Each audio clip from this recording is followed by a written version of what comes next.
this is Audrey Snyder here with PennLive. I am somewhere in the Pacific Northwest. I'm not quite sure. Mount Hood's over there, and I think Washington's behind me. So anyway, I'm here today to talk about the opening in the Elite 11, wrapped up last night in Beaverton, Oregon. And there were 4 Penn State commits who were at the event, and the Nittany Lions had a pretty strong showing here. Starting off, quarterback Brandon Wimbush. The prospect came here, and the big talk was about Stanford. Picked up an offer from the Cardinal recently, and whether or not he was still interested in the Nittany Lions. Brandon, of course, is continuing to work through this decision, but as you look at it right now, still committed to Penn State, had a great showing here, but perhaps his commitment to the Nittany Lions was a little rushed in the beginning, as he took, of course, the trip out to the passing camp in Stanford before returning to Penn State to camp.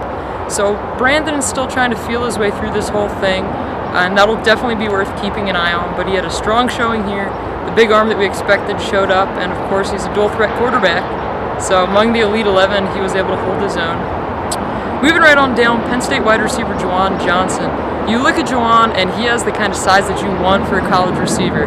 Came into the event at 6'4", he's up to 212 pounds. He's put on 10 pounds since the end of his high school track season. JaJuan was a little banged up with a hamstring injury, but you look at him and the way he's able to get off of the line, the routes he runs, obviously there's a little work that needs to be done there still with anybody at this level. But among the elite receivers that were here, JaJuan was definitely one of the biggest targets, and he proved that during 7-on-7 play with a couple touchdowns, and was a very active target during that. Arguably the biggest surprise for the Nittany Lions here came from running back commit Kwong Barkley. Saquon weighed in at 208 pounds, and just looking at him, you can see he's got those thick legs that you want from a running back. Some people joke that he almost looks like he has legs of a defensive lineman because his thighs are just that big, but that's good when it comes to churning for extra yards. Saquon was able to do a lot of things here. They split him out, used him in the slot a little bit. He had pretty good hands. The one thing he said teams question about him is his cutback ability. He believes he does a good job with it.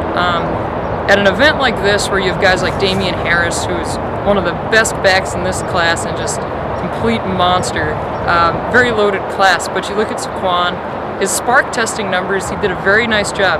He finished up 27th overall in the preliminary testing. He got 160 plus athletes here, and he was 6th for the running backs. So put up some very solid numbers. And the 4th commit that was here for the Nittany Lions was defensive tackle Adam McLean. Adam's time here came up a little short, mainly because he pulled his hamstring on the first day of testing, so he didn't get to do much, but it wasn't all a total loss for Adam. He was able to learn from some of the best. They brought in Ndamukong Suh. He spent time talking to Suh, picking Ndamukong's brain about how he approaches certain things, about different techniques and leverages, so Adam said it was still very beneficial for him. The 2 big Nittany Lion recruiting targets that were here, of course, were Tim Settle and Matthew Burrell. Matthew struggled a little bit on the first day during the one-on-one drills, where Khalil McKenzie, a Tennessee commit, really got the best of him a couple times, but Matthew bounced back a little bit on Thursday and still had a pretty solid showing. Still very much the offensive lineman is in play from Penn State. He's talking about taking a trip back to Happy Valley, possibly 2 more trips, maybe an official.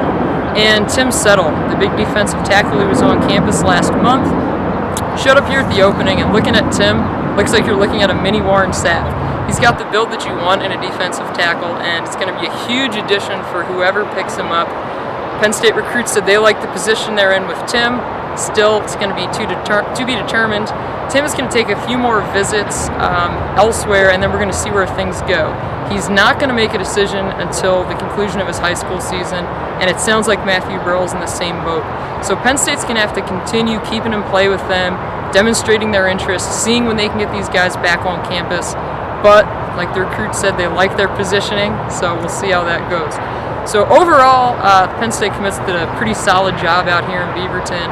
Definitely it looks like this class is shaping up to have some big-time targets, kind of as expected, but a very strong showing. So this is Audrey Snyder. Thanks for watching.